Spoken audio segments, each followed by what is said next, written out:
It's amazing to have an opportunity to introduce Parikh, who is our keynote speaker. All of us use Facebook. More than 1.5 billion people around the world use Facebook. Some of my family members literally live on Facebook. And who runs that infrastructure that runs Facebook? That's Parikh. He leads the division in Facebook that builds entire hardware and software infrastructure. Before Facebook, he was at Ning, where he built the social networking platform that was used heavily by many people. And outside work, just as a sort of a personal information, Jay grew up here, lived on both East Coast and West Coast. He's a proud father of 2 kids, 4- and 6-year-old. So with that, I would like to invite Jay to deliver the keynote. We've evolved from having really one application, which was just a website when I joined Facebook 7 years ago. And this now has become this family of applications where we have WhatsApp with 1 billion people using it monthly. We have Instagram with 400 million people using it. And then we have Messenger, Facebook Messenger with 900 million people using it on a monthly basis. And the main Facebook application is at 1.65 billion people on a monthly basis. So this is just incredible scale in terms of what we have to have a infrastructure that actually can support all of this. Now, the other thing is you haven't figured it out, mobile is here to stay. Most of these applications are heavily used on mobile. Today, the main Facebook app has 1.51 billion people using it on mobile. So out of the 1.65 billion people using Facebook, totally, a lot of them are actually consuming Facebook and using Facebook on a mobile platform. And so for us, one of the things is that we can't rest. While this is massive scale, we can't really rest, and we have to keep going. We have to really prepare for the future. And so what I wanted to walk through here is the 10-year roadmap for Facebook. And the 10-year roadmap here is a long-term kind of visual of what we're working on and sort of the priorities here. And you can see here on the far left, the Facebook application. It is built out with 1.65 billion people using it, and there's a full ecosystem that is built out around businesses, around developers, and other partners. There's still a lot of work to be done on this main kind of ecosystem. We need to grow it. We need to continue to provide additional value for all the different partners and businesses that leverage Facebook. And then kind of the next horizon in this middle part of the chart here, in sort of the 3 to 5 year phase here, is developing and continuing to develop and scale these products such as Instagram and WhatsApp.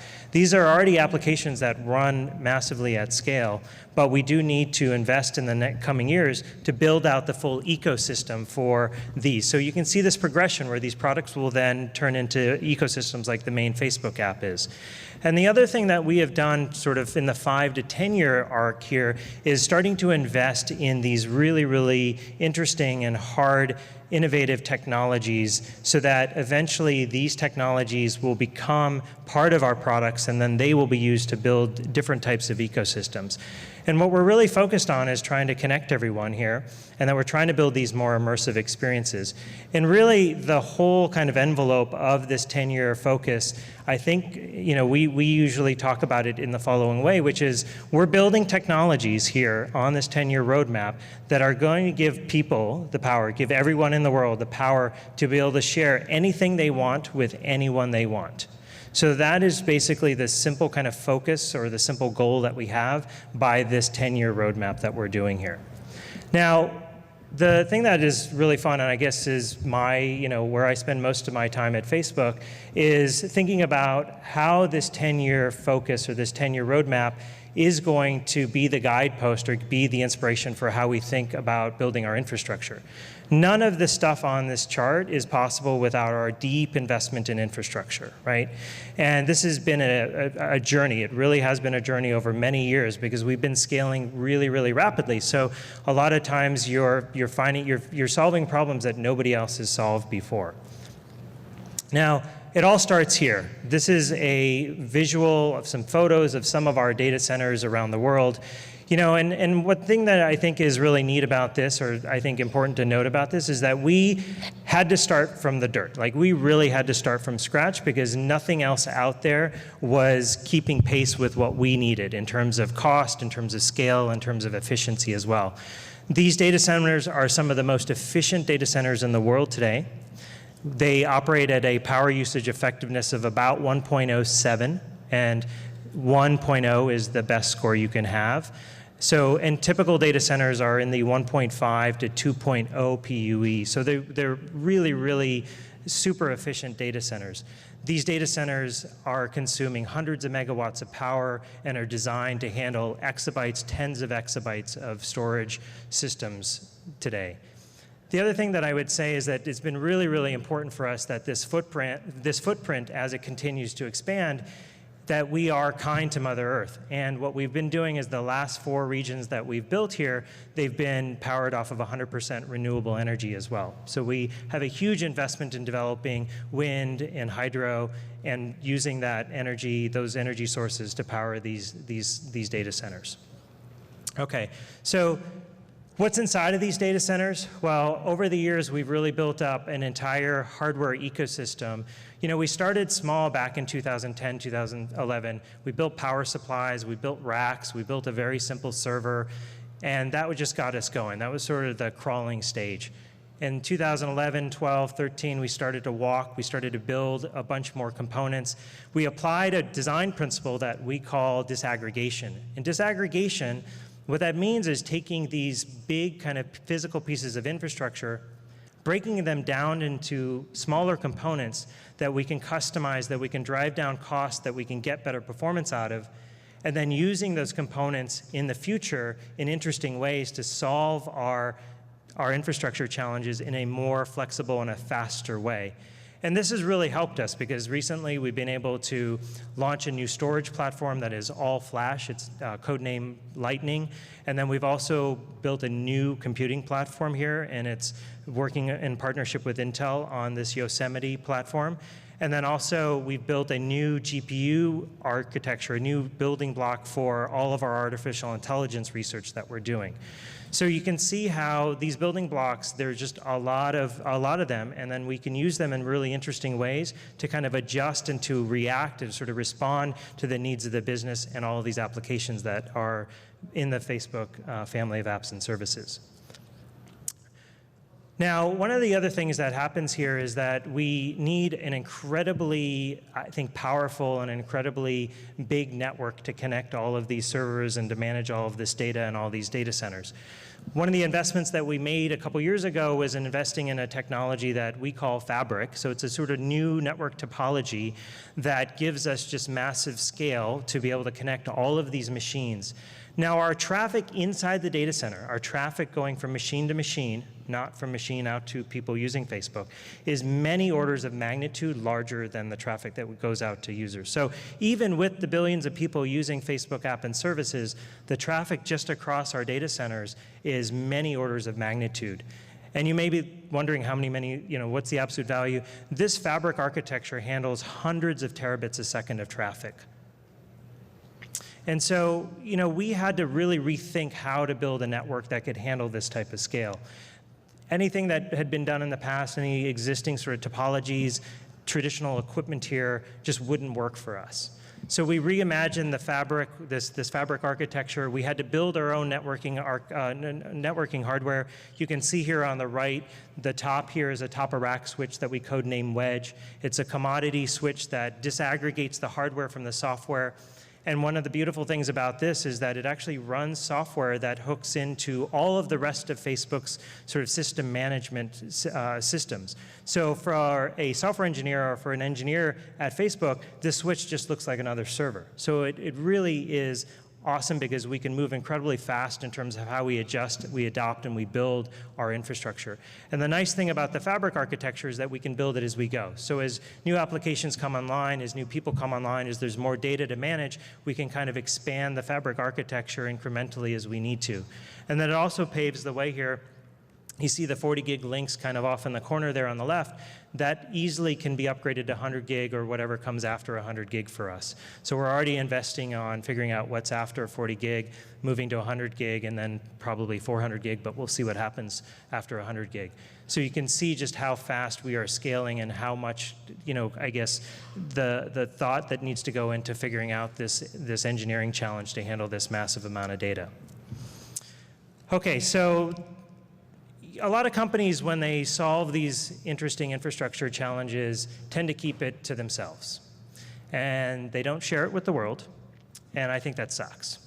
So 5 years ago, we started this project called the Open Compute Project, where we took everything that we've built in the data center, the power supplies, the cooling systems, the rack design, the battery cabinets that we use for UPSs, all of the storage, compute, networking gear that I just talked about, and we put it into the open source domain, and we built this community that now has hundreds of partners around the world to be able to take this stuff, make it better, and to drive this community to innovate faster. So we're seeing just an incredible amount of excitement in terms of taking this technology, adapting it, in putting in new kind of bleeding edge technologies into it, deploying it. And we've been working on this for 5 years, and one of the most exciting things happened this year was that Google also joined the Open Compute project this year. So we are actually collaborating with Google around a new rack design that is going to be a joint design between Google and Facebook, and that we think will actually help lots of different providers out there. It's not just a Google and Facebook design. It will work in a lot of traditional sort of data center hosting environments as well. And you can drive down, by paying attention to this work, you can really drive down your cost. You can get a lot more flexibility, and you're going to get better performance because you're going to always keep getting the latest and greatest technology because of what the community is working on together. Okay, so our challenges in infrastructure don't just stop in hardware. Half of the team really focuses on all of the physical side that I showed some pictures on in terms of the data centers, the servers, the network, the compute, the GPUs, the fiber optics that connect everything in the data centers and to our servers, to the people consuming Facebook. But we have a huge investment in all of the software that it takes to power this community, to power these products. And I can't go through every product or project that we have built and we've contributed, but here's a highlight of 6 projects that are in the open source domain. These are things that are live and run in production at Facebook today. And we are huge believers in open source. In fact, the Open Compute project took a lot of inspiration from open source software. And we have these projects that have been going on for many years now. And just to highlight a couple that I think are really interesting here is, if you're building a website, if you're building mobile applications, you really should be paying attention to React and React Native. Just an incredible amount of adoption, lots and lots of big companies, small companies, startups, using these frameworks to be able to build their user interfaces, their mobile experiences, both on Android and iOS. Presto is also a really cool tool that we've built, I guess a system that we've built that is an SQL query engine that we've built that is specifically targeted to doing these very fast interactive queries over really, really large data sets. So check that one out, because I think a lot of people here who care about big data will find that system, I think, really incredibly powerful. We've been able to dramatically improve the productivity of our own decision making in terms of how we get data back out of our product decisions, out of our infrastructure, because of the scale and sort of the performance of Presto. And the last one to pay attention to is this system called RocksDB. And RocksDB is an embeddable key value store that's optimized for fast storage systems. And we are actually working on a project right now that takes RocksDB and embeds it into MySQL. So we're swapping out InnoDB as the storage engine with RocksDB in hopes that we're going to see just dramatically better performance, better storage efficiency, better performance, and better lifetime of our database technology. So this is a big bet for us, and it's really cool. Now, you may say, okay, well, cool, that's great, Jay, you got a bunch of open source software, but who else is using it? So I couldn't actually fit everybody else on the slide here, but here's just a fraction of the companies that are contributing to these open source projects. We saw in the last year alone over 120,000 commits to these projects, the open source projects.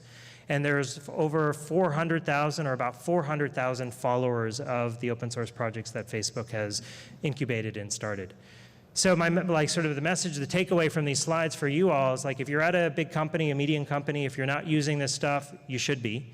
If you're at a startup and you're building something and you're not using this stuff, you should be. And if you're unemployed and you're trying to figure out what to do next, look at this stuff. Look at the hardware, look at the software, and go try to create some companies out of this stuff. We really want to see this ecosystem of hardware and software projects that we've contributed to and lots of other people have contributed to continue to expand, continue to accelerate the innovation in this area. Okay, so now how does this all relate back to Facebook? I'm going to bring it back to Facebook. Our focus on infrastructure has really helped us pivot in the last couple of years to, in the last year maybe, in the last couple of months, to actually accomplish a few really big things. So we launched this live video feature product the last couple of months, and this just was a massive undertaking. We built this feature or this product, we launched it really quickly. It supports today millions of people watching live broadcasts. It's now video, both VOD and live, has grown to supporting or carrying over 100 million hours of video that are viewed every day by the Facebook community of people. And so we continue to invest, but we wouldn't have been able to do this if we had not built all these building blocks in software and hardware, and able to kind of put those together really quickly, launch this service, scale this offering worldwide. The second thing is that about a little over 80% of the people using Facebook today actually live outside of the US. And so there's just a tremendous amount of people, and the community is very large outside of Facebook. So we need to be able to bring our infrastructure and extend it all around the world. Well, we can't go everywhere in the world and build one of those massive data centers that I showed a photo of. So we have to be able to take what we've built, this hardware and the software stack, kind of morph it and fit it into different data center environments, different networking environments, different sort of countries and different power configurations. So these building blocks, again, when you break them down into the kind of the tiniest component, can be put together in these interesting ways that help us extend and expand the Facebook's infrastructure to reach the billions of people that use it. And the last example here is that, again, we've been investing a lot in artificial intelligence. There's a research lab that's known as FAIR, Facebook Artificial Intelligence Research Team, and this team has been building all sorts of really amazing technologies. The artificial intelligence technology that we have today is already being used to power your newsfeed. It's also being used to keep the site safe from spammers and phishers and all those types of things. And it's also being used to build new products such as Moments and other products that we're working on and building and adding to the Facebook family of apps. So this is technology that is growing really rapidly inside of Facebook. And we built this new building block that we nicknamed Big Sur, but it's this picture on the right here, this AI infrastructure. This has dramatically increased the amount of GPU capacity that we can put into one server. In fact, because it was built on other building blocks that I showed earlier, we were able to deploy thousands of these GPUs within just a matter of a couple of months. So we are now able to use this platform to train some of the largest neural networks on the planet. Okay. So back to this, the 10-year roadmap. Now, one of the things that I said, or one of the statements I said was, and what really kind of envelopes this whole roadmap is that we're building technologies that are going to give everyone the power to share anything they want with anyone they want. Now, the key word in that statement to me, as I talk about the next section here, is everyone. Now, we know that everyone in the world is actually not connected to the internet. We know that there's roughly 4-ish billion people in the world that do not have access to the internet. And it's for a variety of different reasons, but what we are actually doing is taking our experience, what we've learned in the last several years of building this infrastructure to support the scale that I just talked about, and we're applying it to solving that problem. So we embarked on this kind of journey to go figure this out. And one of the things that we first had to figure out was who's connected and who's not connected. And here's a map. So there really is actually no good coverage information of the world today. And what we used is Facebook's data as a good proxy. And you can see on the map here, here's the map of 4G connected users, 3G connected users. And you can see that there's actually surprisingly a large swath of the world is still powered off of 2G. Now, 2G, for those of you who don't have to deal with this on a routine basis, it's a technology that is now 25 years old, and it is 1,000 times slower than what you would get here in the Bay Area on an LTE network. So we don't actually really think that these people are connected. We think that they're barely connected because they really can't experience and get the value and sort of do the things that we are used to with the internet today. Now let's take a little bit closer look, because again, we want to figure out, okay, so this is how people are connected. These are the connected people in the world. But who's not connected and where do they live? So we're going to zoom in here to the southern tip of Africa here. We're going to zoom into 3 countries, South Africa, Mozambique, and Madagascar. And this is just a zoomed in view of the network coverage here. Again, predominantly 3G with still some 2G here coverage, the blue and the red dots. Now what we've done is we've taken our artificial intelligence research team, the technology that we have been building there, and we've worked with the connectivity lab team, and we've also had our data scientists work together on figuring out where people live. And so what we've been able to do is overlay population density information on top of these network coverage information based on the compute, the storage, and the technology that we built. And what's wrong with this picture here is that the orange areas are where people live. And you would expect, if people were connected to the internet, that they would be covered up with blue and potentially red dots, signifying that they were connected. But you can see that there's a tremendous amount of orange surface area here, orange area here, and that represents people who are not connected to the internet today. Now, the answer, there's a lot of sort of answers and theories around why people are not connected, but in our research, as we figure this out and we analyze this at a much more granular level, is that it's just too expensive to bring internet connectivity to people. The traditional ways of connecting them, digging roads up, digging dirt up, putting fiber in, building base stations, getting power there, that's just too expensive. And that is taking too long, and it costs lots and lots of money. So that is really inhibiting and slowing down people's ability to get connected to the internet. And so again, we're trying to connect everyone, and how are we going to do that? So we launched this program called the Connectivity Lab, which is also part of the infrastructure efforts at Facebook. And our efforts in the Connectivity Lab are really to go invest and build technologies that we think are radically going to change the time and the amount of money it takes to get people connected. Our simple rule here is that we want to connect people in Connectivity Lab, so we want to build these technologies that are going to enable people to get connected 10 times faster, or 10 times cheaper, or both. If it doesn't meet that bar, then we don't invest in those technologies, in that R&D in the Connectivity Lab. This visual here really is I think a high-level architecture or high-level depiction of the areas that we're investing in. We're investing in free space optic technology, laser communications. We are investing in other RF technology that will help terrestrial urban communities. We are investing in an aerial platform that will beam down internet in these rural communities. And then we're also investing in satellites for the really remote parts of the world.